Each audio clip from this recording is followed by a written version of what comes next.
उम्मीद करता हूँ आप सब ठीक होंगे। ये मेरे पास डब्बी आई है i10 की, और ये है i10 की और i20 की। ये दोनों एक में ही लग जाती है, बड़ी डब्बी है, ठीक है। और ये जो अगर मान लो अगर आप बगैर के ही चेक करे ही आपके बोल दो कि ये डब्बी रिपेयर हो जाएगी, नहीं ऐसा नहीं कहना। पहले आप डब्बी चेक करना, बाद में कहना कि जी रिपेयर होगी नहीं होगी, खोल के पता लगेगा, ठीक है। तो ये हमने खुद नहीं खोली है जाए कस्टमर की, हमने बोला कि हम चेक करेंगे बाद में रिपेयर करने का ऑप्शन बताएंगे, ठीक है। हमने जो खोली डब्बी तो इसका ये हाल है, ठीक है। ये देखो, ये कहीं भी रिपेयर नहीं हो पाएगी, कहीं भी रिपेयर नहीं हो पाएगी क्योंकि ये ख़राब हो गई है, जल गई है। तो हमने कस्टमर को दूसरी दे दी थी, तो हमने ये पुरानी वीडियो बनाने के लिए ले ली थी उनसे, ठीक है। अब कारण क्या है कि ये क्यों जलती है, पता होना चाहिए ना क्यों जलती है भाई। ये आपको भी पता होना चाहिए कि क्यों जलती है। इसके दो कारण हैं, या तो इसका कपलर लूज होने से स्पार्किंग होती होगी, ये नू जल गई है। फिर दूसरा नंबर है इसका अल्टरनेटर।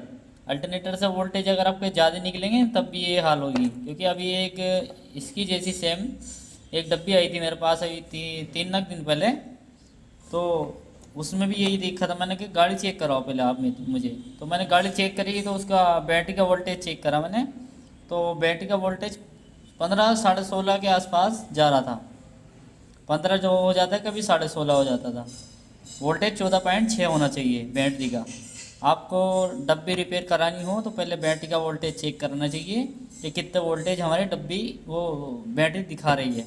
14.6 आता है, किसी का 14.15 भी आता है, उससे कोई मतलब नहीं है, लेकिन ज़्यादा नहीं हो जाए, 15 हो गया, 16 हो गया, 16.5 हो गया, ये ख़राब दिखाता था। क्योंकि वोल्टेज इसकी इतनी एम्पियर नहीं ना कि इतना झेल पाए डब्बी, तो ये इसी कारण जली है। इसका मेन तो ये है कि स्पार्किंग हुई होगी, ये जल गई लूज कपलर में। नंबर 2 पे बैटरी वोल्टेज, बस दो ही कारण है ये, और कोई नहीं। अगर अल्टरनेटर सही है तो लूजिंग समझो कि लूजिंग की वजह से फट गई है, जल गई है, ठीक है। इसे हम परे करते हैं। अब हमें ये बताते हैं, अब ये बताते हैं, ये जो डब्बी है ये i10 में भी लग जाती है और i20 में भी लग जाती है, ये दोनों में ही काम करती है। i10 की बड़ी डब्बी लगती है, i20 में भी बड़ी डब्बी लगती है, जो ओल्ड मॉडल है उसमें लगती है पेट्रोल की, ठीक है। तो इसमें कभी कभी क्या दिक्कत होती है कि हमें रिपेयर करने में दिक्कत आ जाती है कि भाई नहीं मिल पाता फॉल्ट जल्दी से। सबसे मेन चीज़ है हमारे फ्यूज चेक करना। फ्यूज कहाँ कहाँ होते हैं ये आपको मैं सही सही बताऊंगा, बिल्कुल एकदम ठीक, कोई भी इतनी वीडियो में नहीं दिखाता, ठीक है। नंबर 1, आपको सिखाने के लिए मैं वीडियो बनाता हूँ, ना कि हम पैसा कमाने के लिए। आपको सिखाना ही मेरा काम है, बाकी आपकी मर्जी है, कुछ ना कुछ आपको सीखने को मिलेगा हर वीडियो में। ये जो नंबर होता है ये फ्यूज़ होता है जीरो का, ये 0 नंबर का फ्यूज़ होता है, ठीक है। और जी ये जो है ना 200 के की 200 किलो ओम्स की रेजिस्टेंस होती है ये दो। ये इधर जो है ना, ये आपको दिखा दूँ मैं, ये जो रेजिस्टेंस है ये 200 के ओम में होती है, यानी किलो ओम में होती है। इन्हें निकाल के ही चेक करना पड़ता है, इनकी वैल्यू 45 आनी चाहिए, इसमें लगे लगे 45 या 43 के आसपास आनी चाहिए। अगर नहीं आती है, अगर ज़्यादा आती है, दोनों की सेम होती है इनकी वैल्यू, अगर इनमें ज़्यादा आती है तो इन्हें आपको बदलना ही पड़ेगा। ये 200 के ओम की होती है रेजिस्टेंस, इसकी ये 12/8 की लगती है, यानी साइज नंबर है इसका 12/8, ठीक है। ये नंबर से होती है रेजिस्टेंस छोटी, ये 400 वाट ऐसी नंबर होते हैं इनके। आपको किसी वीडियो में इनके नंबर भी भेज दूंगा, ठीक है। ये भी रेजिस्टेंस जो होती है ये भी फ्यूज़ होता है, ये बड़ी रेजिस्टेंस होती है ना, ये भी फ्यूज़ होता है, ठीक है। और इधर लगी होती है एक 47 के की ओम, 47 किलो ओम की, इसकी वैल्यू 34 आनी चाहिए या 47 के ओम आनी चाहिए। अगर ज़्यादा है, बढ़ रही है, ज़्यादा बढ़ गई है, 100 के आसपास पहुंच गई है तो आपको बदलनी पड़ेगी। 473 नंबर होता है, ये छोटी साइज़ की रेजिस्टेंस होती है, ठीक है।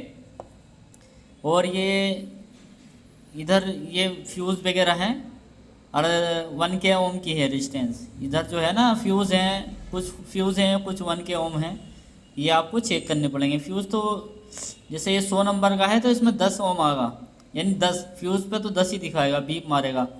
ये 473 का जो आता है वो 4.7 आता है, ठीक है। और जी आपको इधर दिखा देता हूँ, ये जो होता ये बड़ी रेजिस्टेंस जो होती ये भी फ्यूज़ होती है। ये 60 नंबर का फ्यूज़ होता, ये भी फ्यूज़ में बीप मारेगा। अगर क्वांटिटी पे चेक करोगे, यहाँ पे मीटर रख के, मीटर की रेंज होनी चाहिए क्वांटिटी पे फ्यूज़ करते हुए सेम। जब फ्यूज़ चेक करते हैं हम क्वांटिटी पे, ये होनी चाहिए भी जहाँ बजर मोड आना चाहिए, ठीक है। जिस तरीके से मैं आपको दिखा दूँ, ये ये साउंड आना चाहिए, ये बजर मोड पे फ्यूज चेक करने का है, ठीक है। अब हम चले गए 1 के ओम की रेजिस्टेंस चेक करनी, तो 1 के ओम में हम यहाँ चले गए, ठीक है। इस पर चले गए 1 के ओम की, हम इस पे जो रेजिस्टेंस है इसमें मॉड्यूल में, इस पर लगा के हम चेक करेंगे, ठीक है भाई। और दूसरा नंबर, अगर हमारी 200 के ओम है ना, 200 के ओम में हम और पहुँचा देंगे इधर, क्योंकि मेगा में पहुँच जाती ना ये रेजिस्टेंस, तो मेगा में पहुँच जाएंगी, तो इसे बदलना ही पड़ेगा लाजिम, ठीक है। तो भाई ये आपको समझ में आ गया होगा मैंने जो बताया आपको। ये इधर भी फ्यूज़ है, ये जो 20 नंबर का होता है ना, 20 RDO ऐसे करके रेजिस्टेंस होती है। किसी किसी में लिखा होता है कि 20RD लिखा होता है, तो ये 20 नंबर का फ्यूज़ होता है। तो ये 20 नंबर का फ्यूज़ है, जिस पे 100 बना होगा 100, तो ये भी फ्यूज़ होता है, यानी 10 नंबर का फ्यूज़ होता है, ठीक है। और ये भी फ्यूज़ होता है, ये भी बताया मैंने, बड़ा नंबर फ्यूज़ है। और जो 473 की रेजिस्टेंस होती है वो आपकी होती है 47 के ओम्स की, ठीक है। अब इधर आ जाओ थोड़े से, कभी कभी फॉल्ट कहीं नहीं मिलता, बहुत लंबी हो जाती है बात, कि आदमी परेशान हो जाता है, जल्दी रिपेयर होने का नाम नहीं लेती डब्बी। तो भाई ये रेजिस्टेंस आपको दिख रही होंगी, ये 3 रेजिस्टेंस होती हैं, 3 4, आपको इनकी वैल्यू देखनी पड़ेगी कितनी आती है आपको। जैसे 223 की 321 के ओम आ गई, और 203 की 19 के आ गई, और 102 की आ गई 1 के आ गई, और 103 की आ गई 9 के आ गई, यानी 10 के ओम आ गई, 10 किलो ओम में, ठीक है। ये मैंने डब्बी अभी देखी नहीं थी, ये इसका ये भी ख़राब है, ये बदल देंगे। अब जब डब्बी काम करे ना, तो ध्यान से देख के काम करें क्या ख़राब हो रहा है क्या नहीं ख़राब हो रहा, ठीक है। आपको सिखाने के लिए वीडियो बनाता हूँ, ना कि अपने पैसे बनाने के लिए,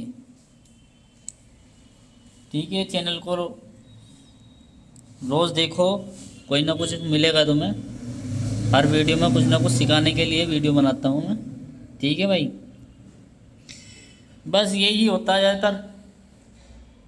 ये मेरे पास डब्बी और भी हैं, अगर किसी भाई को रिपेयर करवानी हो तो भेज सकते हैं। ये रिपेयर हो भी रखी हैं, ये तो ख़राब है, ये नहीं होगी, ये तो हम फेंक देंगे। जो इसका सामान है, जैसे माउस फेट हो गया, ये हो गया, ये हमारे काम आ जाएंगे, ये माउस फेट वगैरह, और ये वाला CPU ये काम आ जाएगा। और ये जो थोड़ी मोड़ी रेजिस्टेंस हैं जो भी सही निकलेंगी, वे निकल के काम आ जाएंगी, इससे भी पैसे बन जाएंगे, मुश्किल नहीं, अपना रख लेंगे हम। कस्टमर ने हमें दे दिया था ये, कि आप ही रख लो, हमें कोई इसकी ज़रूरत नहीं है, आप रख लो आप, ठीक है। आपको मैंने ये भी बता दिया मल्टीमीटर किधर से चलता है, ठीक है।